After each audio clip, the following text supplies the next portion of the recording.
Today on the Brand Aid podcast. And then he did it again. He went from being zero to hero.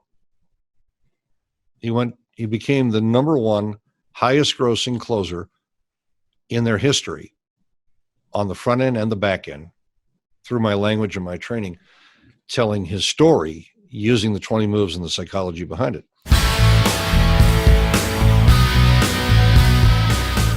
Welcome to Brand Aid, where we answer the question, what does it take to launch your own brand revolution, create evolution, and who are the people that help you foster connection, community, contribution, and currency for a brand built to last? You will also meet brands changing the world and the lives of those they serve. Here's your host, Cheryl Hodgson. Hi, I'm Cheryl Hodgson. Welcome to the Brand Aid podcast. The author of 2 books on persuasion and conversion, who's personally mentored over 2,600 of the world's highest producing online, offline speakers and closers.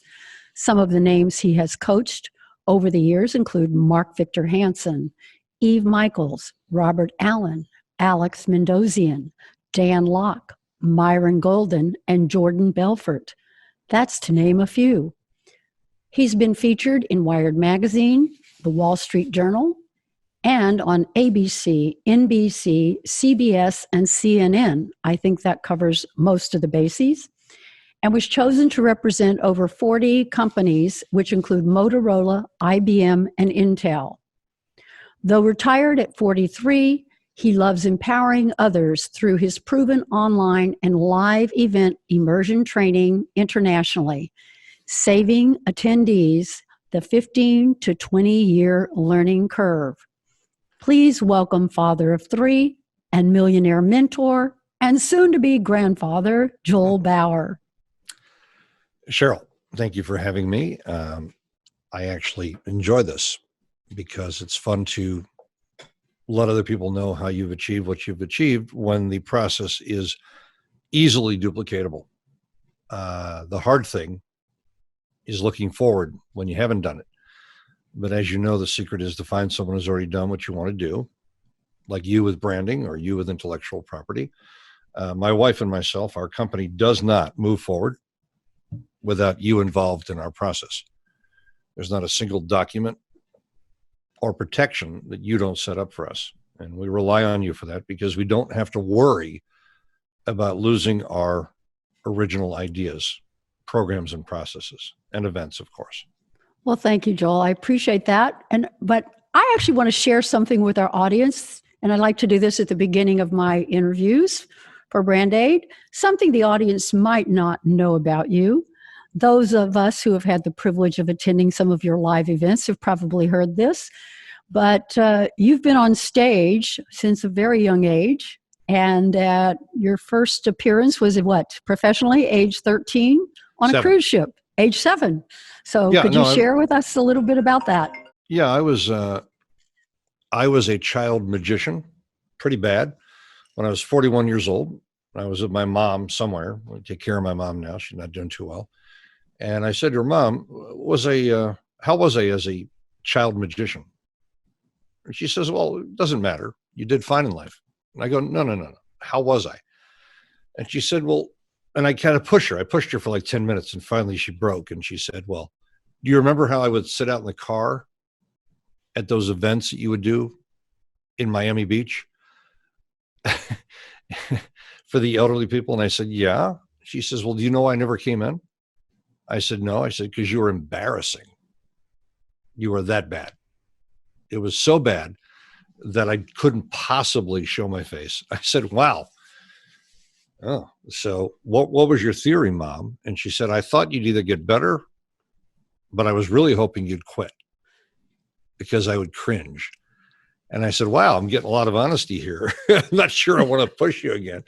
So my contention is, and I've proven this time and time again, Cheryl, that anyone can do what I do. I don't have talent. I have technique. Technique is transferable, duplicatable, and technique is sustainable. And so whether I'm training a Dan Locke or an Alex Mendozian or Myron Golden, and you were just there because you actually invested in and you attended that event. They were at one of my master classes. I must tell you that my insecurity surfaces because I think we all have. Well, let me just speak for myself. I still have insecurity. Doesn't matter how many millions of dollars I've generated. Doesn't matter how well leveraged my family is. What matters is that I'm not there to please the client. I'm trying to please myself. And I am so demanding on my connection to the audience and my over delivery. So, Joel, let me ask you, what does yeah. it take for you to please yourself? Okay. We won't go to the obvious stand-up comedy answers or sit-down comedy answers. To please myself, and I truly believe this, if I've done everything that I can do, and let's just take this Dan Locke, Byron Golden, and Alex Mendosian scenario. Me or Redrick, we had probably 57. You were there, about 57 people at my last event. They're all spending a lot of money to be there and a lot of time. And they're at all different levels in their evolution. Some are there to speak, some are there to market, some are there to close, some are there, and they're learning all these skills from me. And yet I'm thinking, well, wait a minute. Dan Locke makes a couple $1 million a month. Alex does, I don't know, $4, $6, $7 million a year. Myron just closed $4 million in less than 35 minutes at Russell Brunson's stage doing a repitch. These guys are some of the best in the world, and they're coming to study with me. So, can you understand how that puts a degree of pressure? Because I want to please everyone. And then I realize that ultimately there's only one thing I can do. I can only teach what I know, and I have to be calm, and I have to remain centered. And that's exactly what I do. I teach from my expertise. I don't try and be something that I'm not, or talk about things that I haven't done, or exaggerate or lie or create a scenario, because those things will get you in trouble. And as a result, and it blew me away, but all three of them went up to my wife, who was sitting there actually orchestrating my daughter's wedding. She was working on the seating charts for you. And what a wedding it was. Oh, it was incredible. And the seating chart came out fabulous, I might add. Cheryl, Alex, Myron, and Dan Locke walked up to my wife with their credit cards on day 2 of a 4-day event. And they said, please take our credit card number down and sell us whatever Joel's going to be charging for at the end of the event. And she says, well, he's not necessarily, there's no back end. They said, no, there's got to be something. Maybe it's his time. But she says, well, he might offer some of his time. But that blew me away. And I didn't know that. She told me after the event, they'd already prepaid if anything was going to be offered. And she didn't know if anything was going to be offered, because I don't do events where there's necessarily a back end. My master class is a master class. So I found out something. I found out that if you're true to yourself and you just do, and I've been doing this since I was standing. I mean, I was born with spinal meningitis, and my mother was told I'd be dead in the first week. I just kept in an incubator for a couple weeks, and she was sent home with a bunch of Valium. And I didn't talk or walk or do anything until I was about 6.5. So my mom would just prop me up in the corner of the room, and I'd play with a piece of paper. And I'm not talking forming a geodesic dome or a piece of origami. I was just playing with a piece of paper all day. And her sister came to her when I was about, I think, 8 months. And her sister said, your kid's retarded. You need to put him in a special school. It's going to get worse, Carol. That's my mother's name. Born on Christmas Carol. Her mother actually lied to her. Her mother told her that she was born on Christmas so that she wouldn't have to celebrate her birthday separately. She could give her one gift versus two. Pretty crappy. So we found out that my mother is actually born the day after Christmas, the 26th. And we celebrate both separately, although I am tempted. Okay. I want to go back to something you said a minute ago, because I think it's really germane to our audience and topic about branding and brand aid. This idea that the only thing you can do is be authentic and be yourself and teach what you teach. Yeah. How does that translate to your personal brand? Well, I teach 3 things. I call it TAP, T-A-P, which is my thing. Truth, tell the truth. Tell the truth. Tell the truth through every move. So if I'm teaching my money matrix, which is my 20 moves that Russell Brunson says that 30% of the world's top internet marketers are using. Most of them stole it from me, but didn't even know they were stealing it from me. Because as you know, information is passed about, and it's very hard to protect yourself unless you have someone like yourself who's done it right from move one. And even then, it's hard to sue everyone. It is hard. So what's very important is that they tell the truth. This way, they don't have to memorize anything. The truth is just your history. Yeah, you don't have to remember your lies, no. who you told what to. That's always been. And the second is authenticity, which means you don't compromise your integrity or your moral fabric, that you state your beliefs. I wouldn't talk about religion unless you're selling religion. I wouldn't talk about politics unless you want to lose a half or 2/3 of your audience.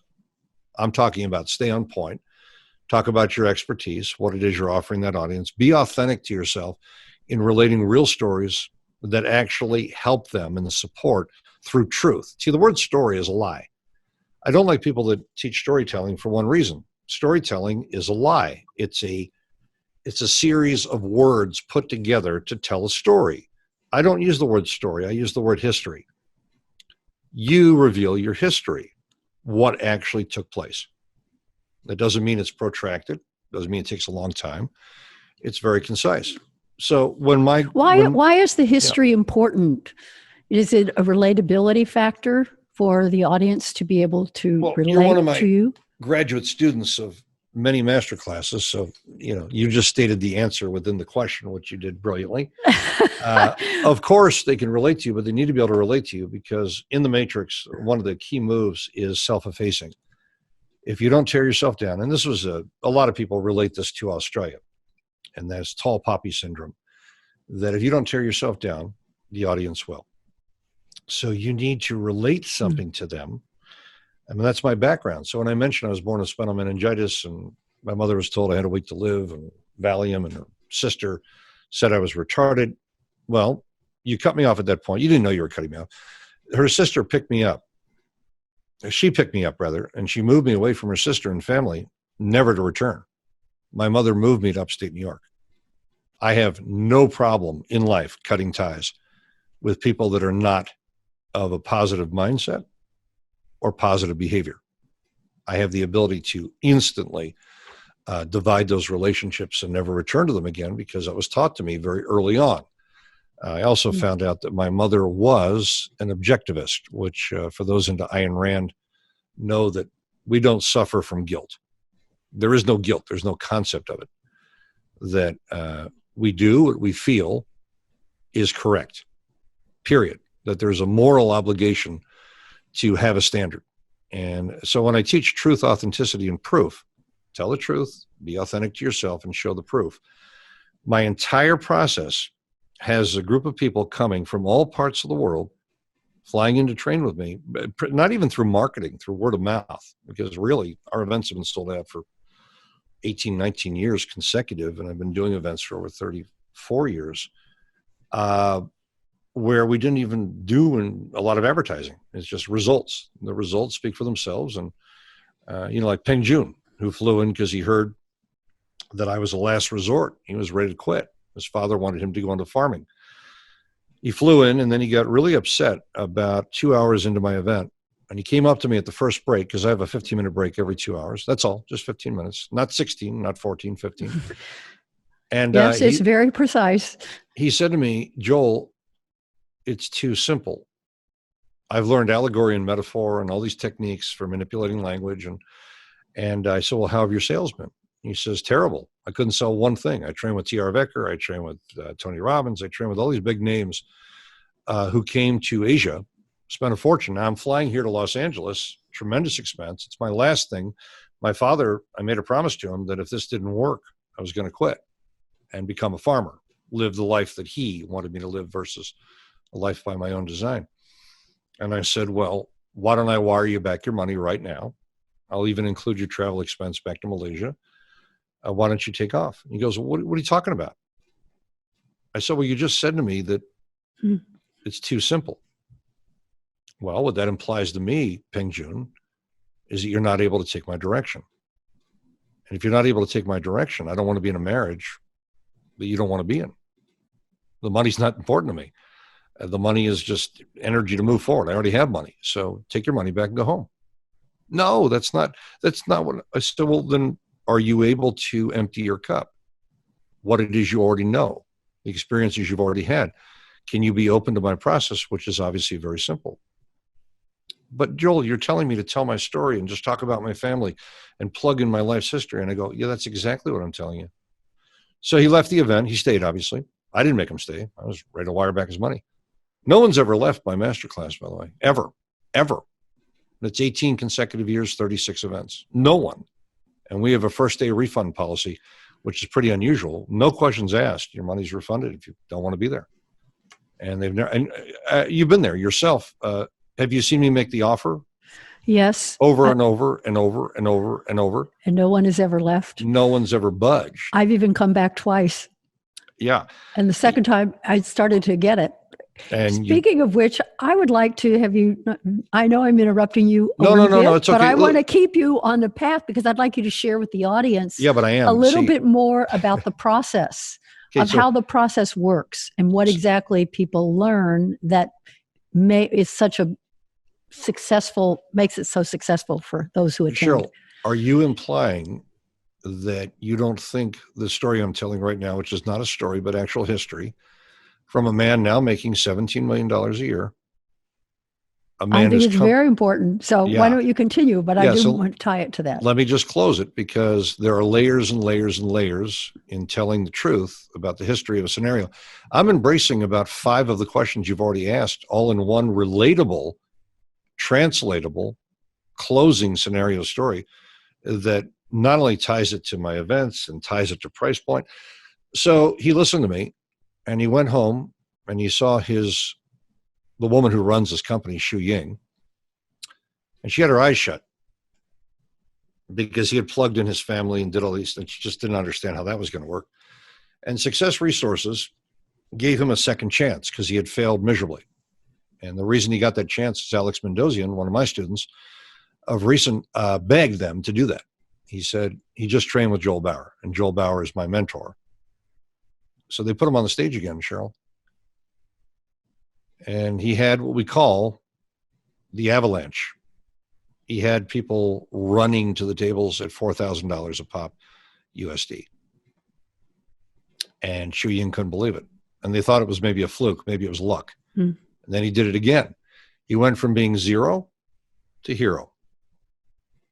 He became the number 1 highest grossing closer in their history on the front end and the back end through my language and my training, telling his story using the 20 moves and the psychology behind it. So if I'm not answering your question now, I think people would be fascinated. What is that 20 thing and why does it work? And how does the psychology and why did Russell Brunson indicate that 30% of all the success online is the result of Joel's structure? And Joel was doing this and teaching this before there was an internet. 1994, when that door swung open. There's nothing new to me. This is the same process. I teach the same stuff I was teaching before there was an internet. It works perfectly on the internet, and it also works perfectly on live stages and one-on-one and 1-on-50, and it works for solopreneurs and entrepreneurs, and it works for people in transition. And so take me where you want to go, but I am addressing your question, and also I'm not here to be liked. I'm here to tell you that the best way for anyone to relate what it is they do, building brand or protecting IP or training speakers and closers, is to relate it to a story. Here's this young man who 12 years ago had pretty much nothing. He was selling some stuff online successfully, but he couldn't close worth a damn, not even 1 unit. Now he's doing 17 million a year, both online and offline. He's unstoppable. He'll be a billionaire, I believe, by the time he's 50 years old. If you're doing 17 million a year right now, and it's on autopilot, and he's just scaling, it's not hard to go from 17 million a year. $1 billion is just 1,000 million. Well, I guess that answers the question, does it work? Well, let me answer that question. Haven't had a failure yet. Trained over 2,900 of the world's top influencers, motivational speakers, authors, entrepreneurs, solopreneurs, mommypreneurs, daddypreneurs, people with an idea, dream, people that wanted to be behind the scenes and have someone else do it for them, my process works for that as well. Doesn't matter. If you can't present, you're not worth a damn. If you can't close, you'll never make any money. You might go along to get along and work for someone else's benefit and trade your time for money. That's great. But it's not going to give you a lot of independence. And certainly those aren't legacy moves where you leave a dynasty for those you care about. So the art of presentation, the art of closing, the art of teaching something in a manner where you become that teacher in their life, the one that they talk about. Because I remember Miss Schrammick and Mr. Mon and Mrs. Honeychuck. I had 3 teachers that I remember. I had 3. Some people have none. And they were amazing. And I got C's and D's and F's. I didn't do well in school at all. They all tried to help me, though. And they all realized that I really was doing the best I could. I just was not. I wasn't focused because I already knew what I wanted to do with my life. That's the problem with identifying your purpose. Once you have your purpose, you're unstoppable, but you're also focused. And nothing else is really of interest other than that and helping others to develop that focus as well. And that was the problem. So I remember Cheryl and I went back to Binghamton, New York, where I was raised. This is years ago, I don't know, 10, 12 years ago. And I contacted all 3 of these teachers, Mrs. Schrammick, algebra, Mr. Mon, English, Mrs. Honeychuck, who was elementary school general, and all 3 of them came to dinner. And we were crying for like 30 minutes. Like no one could talk. It was ridiculous. They were so appreciative that someone they really were worried about, that they thought might fail, had not only become wealthy, self-made, but was able to teach and help others. And it kind of showed that, if they find their path, they become unstoppable. If they find that's what Peng Joon was talking to me. He said, Joel, you don't teach speakers. You don't train closers. That's what they think you do. You really allow them to find their voice and find their strength and accept themselves. And that's where the power is. That's how then they're positioned as an authority. Well, you don't need to, I think helping someone find their voice is one of the greatest gifts you can give someone. And I would like to thank you for helping me with that already. There's a long way, many things else, other things I want to do, but that aspect of finding my voice was something that was not there for me for a long time. And I don't know what it is about your process. Maybe you could elaborate on that, but that was one of the first things that came through for me is suddenly I felt like I was no longer afraid to be seen and heard. I don't know if it's out there, but the term that comes to mind is you'regoodenough.com. I don't know if that exists. There's so many things that I should have grabbed that I didn't grab, but you're good enough. And that's really the underlying message behind.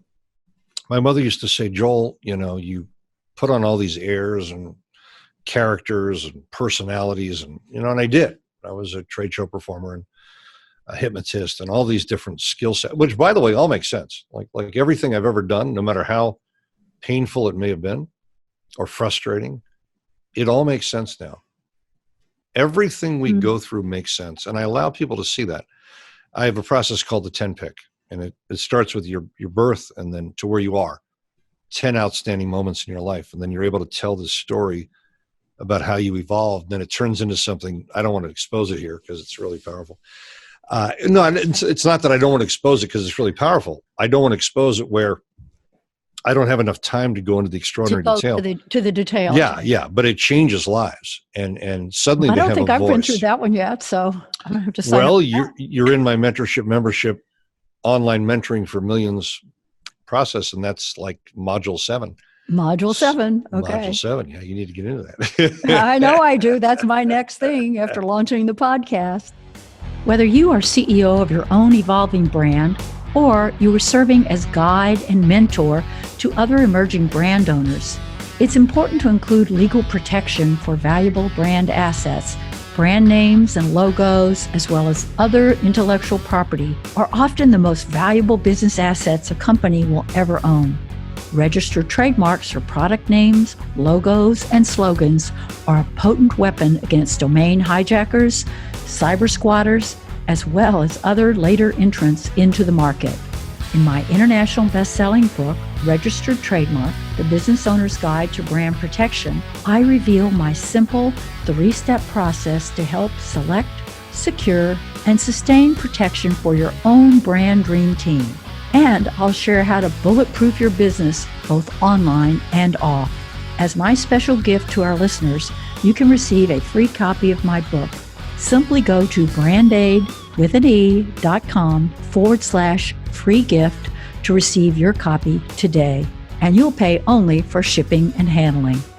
So I do want to ask you, though, what is it, and briefly, if you could sort of share with the audience what the actual process, you referred to the matrix and you teach a 20-move matrix. Is that the foundation of your process? Yeah, by the way, I want people to know here that on this podcast, if they were to reach out to you, and I don't know if you have a setup for that,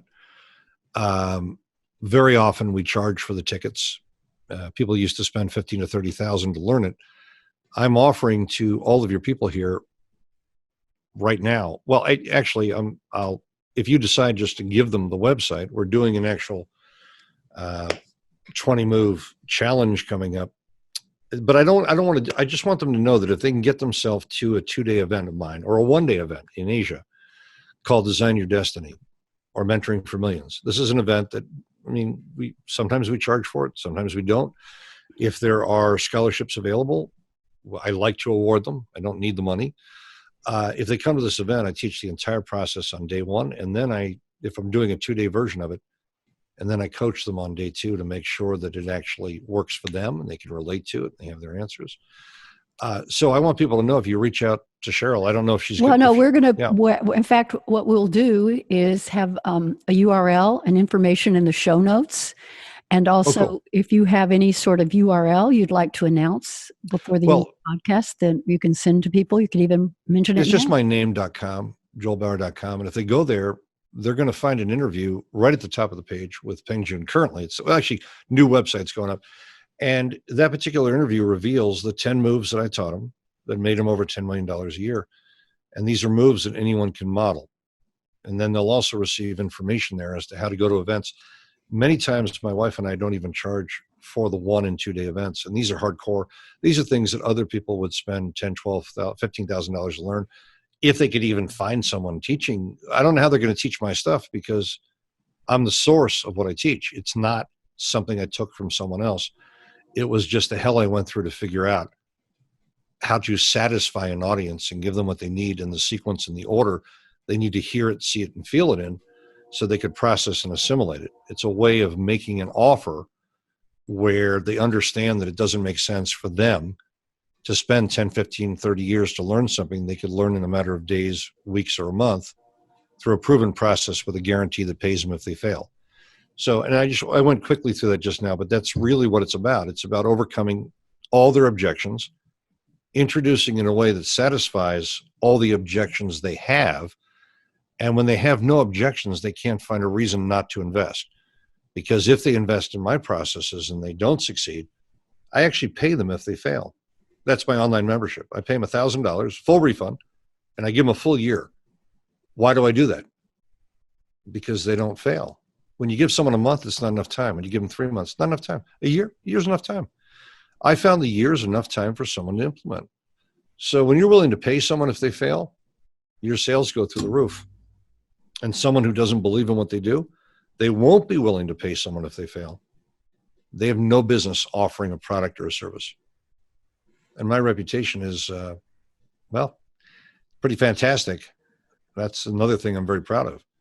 If you search under a lot of names online, you're going to find scam, con. If you search deep enough, you'll find that with almost anyone. I think most presidents are doing the best job they can. And if you search under their names, there's not a president in our history that hasn't had horrible information attached to them. It's like people look for the worst for the best. I look for the best in someone. So when someone comes to my event, I don't tear them down. I celebrate them. And I have a really gentle process for that. Processes. And they find themselves, even when they don't want to speak, because they don't have to speak. They come to be a producer, a director. They come to find out they're a visionary at the event. They come to know that they have all these products and all these systems inside them that they can deploy, both online and offline. They learn to price themselves and monetize in a significant way that increases their perceived value, the way they're received, the way they're conceived, the way that they're perceived. changes the way they see themselves and their family sees them. Their language changes. They actually, you've heard people say you can't change. It's a lie. People do change entirely. I've had many of my students completely reinvent themselves. And so my mom, all those years, who said that, I was good enough, I didn't know what she was talking about. And this is something I still fight with to this day. We are good enough. Cheryl is good enough now, and she was good enough 20 years ago to bring this to a very large audience. And so it's just a matter of when are you willing to get out of your way? And you hear that term used a lot, but I mean, that's the truth. People are in their way. And I think from my background and training is, the stories we tell ourselves, you're talking about the word story, but we do make things up about ourselves. We make up stories in our head that become a reality that are nothing more than a story we've been telling ourselves for a long time. That's the birth of sociopathic behavior. You tell a lie enough times where it becomes your reality, and then you don't know the difference. And when the man in the mirror, that's sad. When you actually begin to believe your lies, you're in trouble. You need to alter that pathology. So if someone is doing that, they need therapy before they need me. Well, but there's another little bit slightly different way I've heard it said. Dr. Ron Holnick, who I studied with for 2 years, he sort of amusingly says, most of what we tell ourselves are stories in our head. And he said, if you're going to make up a story, you might as well make up a good one, as well as it's easy to make up a good one and tell you that story as it is to make up a bad one. So I'm relating that to I am good enough. Actually, I can take anyone, and no matter how miserable their past is in their mind, I can show them how to make that the most power. I'll just use an example, and he allows me to do it. Isaac Makalov, I think you've met him, one of my students, self-made, multi-millionaire in the real estate industry. And his father, who was a very wealthy man who manufactured jeans, his father was horrifying. The mother worked daily for 30 years, killed herself to build the business. And she was directly responsible for much of his father's success. And he decided to just get rid of her at some point, divorce her. He wouldn't give her $2. The man had over $100 million in cash. I'm not kidding you, cash. And he completely ignored his son. His son hasn't talked to him or seen him in 20 some odd years. He completely ignored his daughter. And Isaac had this hatred for him. And I was able to restructure this and show him the benefit of what he had learned from this man. And now he uses it as a form of empowerment. And so that story that was so horrible that he was trying to put behind him, that story now empowers him. And that's part of how he presents himself to the audience, that he survived that. And that made him the man he is. Takes care of his mother. Part of his voice, finding his voice, isn't it? Yeah, no, I don't, as a matter of fact, the more hell you've been through, the more powerful your story in many cases. I had another woman walk up to me in Australia, and she's now one of the top female marketers in Australia. And she said, I have a problem.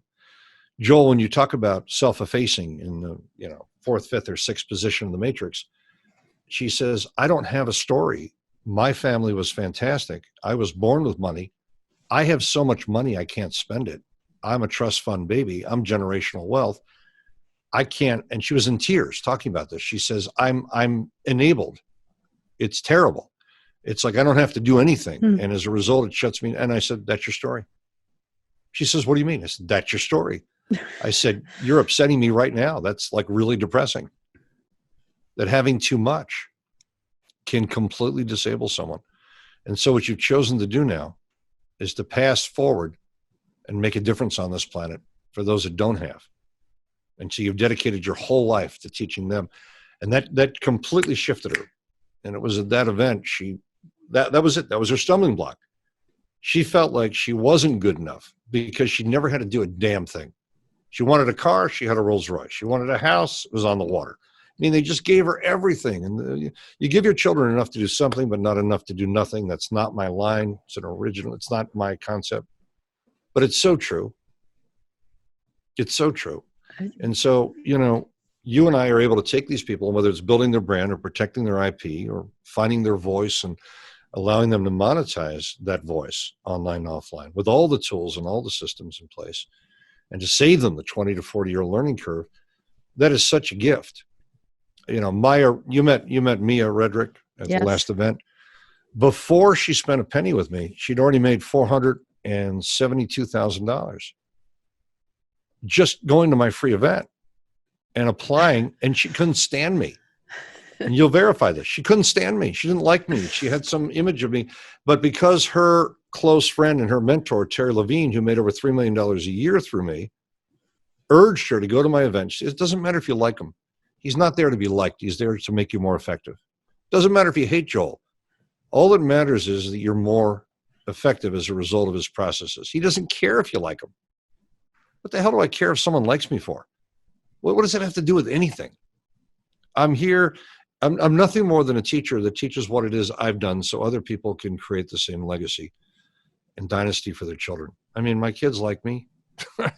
They love me. And my wife loves me and understands me to a great extent, even though we continue to evolve.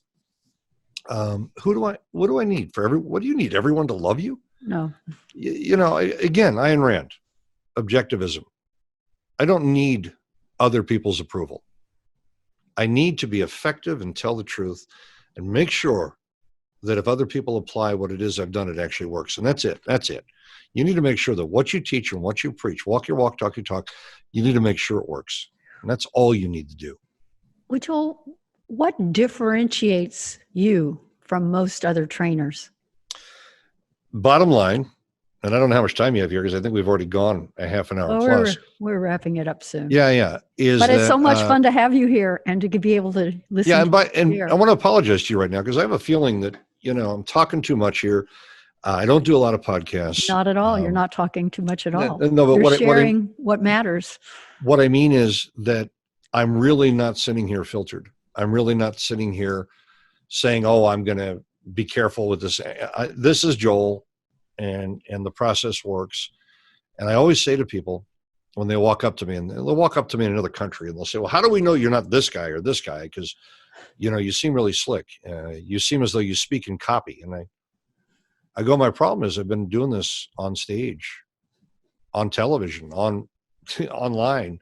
I've been doing this for so long that I don't have the ums and the ahs and I actually sound like I'm scripted when I'm not scripted. And I work in consulting. I'm consulting people 2-3 consultations, 1 to 3 hours, 4 days a week. I mean, for all these years. That when you're used to working on other people all the time, it helps you work on yourself. So the reason I do what I do, if not for the money, then why? Because it helps me. It helps me further clarify. It keeps my insecurities in balance. It lets me know that I'm no better than my last consultation or my last presentation. It keeps it real. And I continue to evolve. And that's what I want people to know, that we need to continue to evolve. So if you decide to embrace helping others, you're going to continue to grow.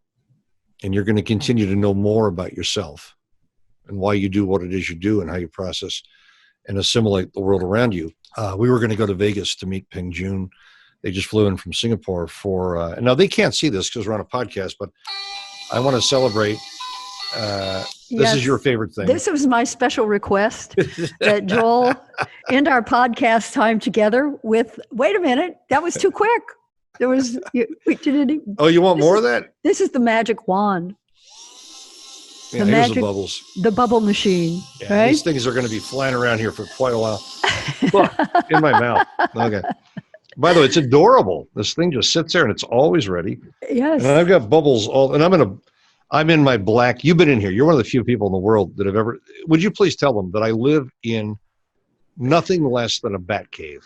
Yes. It is a man cave. That is all black. Everything, the tile, everything's gator. Everything like wallpaper, wall treatments, door treatments, the edging on monitors, the one-way mirrors with, other monitors. It's well, I can attest to the fact that your wife never needs to wonder where you are when you're at home. You're in the bat cave, It's either pretty sad, teaching, but coaching, recording, mentoring, or speaking with students. I hate to, I've never admitted this before, but I found out something. My father came into my life at age 43, and we hired him. He had left when I was about a year, and he died in my arms too. He died about a year. It's not a sore spot for me because at best we became friends. He was really never a father to me. I was more of a father to him. We took care of him. We took him in. We made sure that he was very well supported and taken care of. The reason I bring him up, I lost my train of thought. I don't know why I brought him up specifically.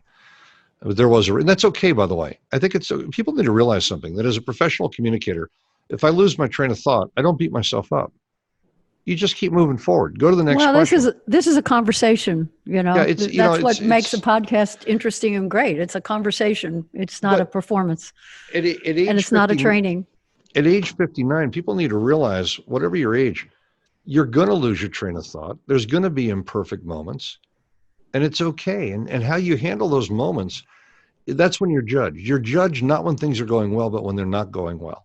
So whether the blue screen of death emerges behind me during a presentation or a TED Talk or whatever, and the computer goes kablooey, which has happened countless times, whether someone throws a shot glass at my head from an audience, someone who's drunk, that happened to me in nightclubs because I come from a performance background.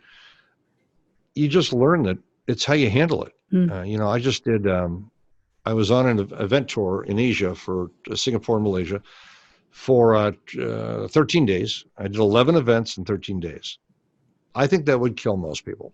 I mean, literally, like on stage, 5:30 in the morning, groups of people in my room at shadow experiences, protege groups, on stage running full day events. And then on airplanes transitioning between the two countries, because Malaysia and Singapore used to be one, now they're separate. And, I came back and my wife said, "That's not right. They overtaxed you." I said, "Cheryl, they didn't overtax me. I agreed to do those events." She says, "But you weren't even being paid for those events." No, Cheryl, I was supporting my graduates. And a lot of people invested in future programs, but it doesn't matter. I gave my all. She says, but you're exhausted now. You're adrenally depleted. And I go, "I'm fine." I came back very relaxed. I left with one suitcase in my hand for about 2 weeks and came back with one suitcase in my hand, hair done, totally relaxed. Son picked me up at the airport and he said, "God, you seem so relaxed." I said, "Yeah, I knew that if I didn't relax, there's no way I could handle the tour." And the more relaxed I was, Cheryl, the more my numbers increased. The more relaxed I was, the more people who opted in. The more relaxed I was, the more confidence I instilled in my graduates. And so let me just give them the big secret here. Relax. You want to be perceived as an authority, you need to calm down. Pushing out energy doesn't in any way motivate the audience. Having people jump up and down and scratch each other's back and loud music, they don't even know what event, that event's over. 2 days later, it's over. I don't do that at my events. My events, you know exactly where you are and you know what you're learning. And you know you can leave at any time. You're not an elephant connected to a popsicle stick with a string. The illusion that you're somehow grounded there. I am the same man. I can say this now, probably for the first time. I'm the same man on this podcast as I am on stage. Nothing changes. Just structure. I have structure, and then I can deviate from the structure. That's the beauty of having the 20-move matrix. Once you have that at the core, that becomes your half day, your full day, your 1 hour. That's the core of how you present yourself to the world. And so if you want to do a TED Talk, then you just eliminate the close. If you want to do a keynote, you eliminate the close. You just don't ask for money. If you want to make money, then you ask for money. If you want to get paid as a speaker working for bureaus, then you don't. It's really, I struck the Holy Grail there. And I figured it out step by step. And you need to, everything you deliver needs to have such importance behind it. When you believe, they believe, but you must truly believe. You're not faking them out. The porch isn't larger than the house here. This is for real We must believe in what we're presenting. And that's what positions you as an authority. And that authority positioning is the key. Doesn't matter how great your funnel is, your website, or pretty graphics, or any of that crap. If when they actually connect with you, you are not an authority, you fail. And they disconnect and they don't invest. They don't follow you. Well, on that note, Joel, I'd like to say thank you. I've gotten my lesson for the day. And I think that what you have shared with the audience is very profound, particularly about the last part, all of it, actually. So I want to thank you so much. And before we sign off, I have one final question for you, which I like to ask folks. Sure. What is there one thing, and you could probably have two, is on your bucket list, either personally or professionally, that you would love to make certain that you have accomplished that you have not yet accomplished in your life? My relationship with my second daughter, Brianna, and my son, Sterling, obviously my third born, he's the youngest. I would like to have my relationship with my firstborn to have that level of intimacy.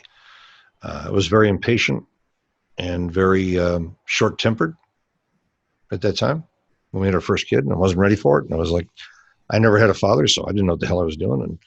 And my daughter the other day said, Dad, you don't realize how you reinvented yourself. You're not the same father. You've changed so much. You're so much more relaxed to be around and enjoyable. And I'm very, very close with Brianna. I would like to be much closer with Chanel. And by the way, my relationship's great. The wedding was fantastic. And she's happier than I've ever seen her. And she's with the love of her life. And so from someone else looking in from the outside, which is totally unimportant, they would say, I don't get it. They don't have to get it. That's the only thing on my bucket list. There's nowhere I want to travel. There's nothing I don't already own that I want that I can't afford to buy or haven't already bought. I think you know me, Cheryl, to some degree. I'm really not, I mean, you know, I put on a shirt here because we're also videotaping this as a backup, but, and I had another consult earlier, but you know, there's nothing I want that I don't have. I'm with my wife for life, as perfect and as imperfect that relationship is from time to time. I adore Cherie.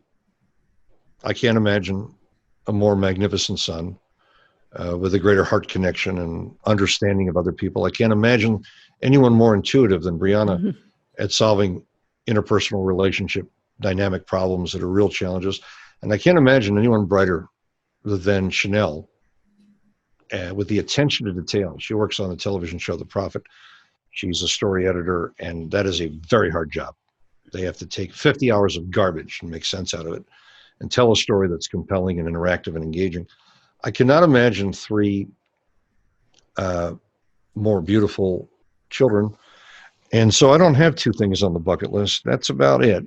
That's a good one. And I just like to thank you again and say that I can attest to the fact that I feel so privileged that I have gotten to meet all of your children and your wife, and they are all a testament to you. And there's something you're doing right, Joel. So, and your students, I'm very, very grateful and want to thank you not only for being on the show, but for the wisdom you have shared with me and with your other students. And I'd like very much to encourage the audience, if they would like to connect with you, to make sure they go to joelbauer.com/mentoring4, the number 4 millions. And Joel, is there any other gift or site you'd like to direct people to other than that? Yeah, I mean, I just think I'm going to give you a link, and I shouldn't because it's really not cool, but I'm going to do it. So if they literally go to you, Cheryl, and I'm assuming they have a way of doing that, or you have a place where you can put stuff.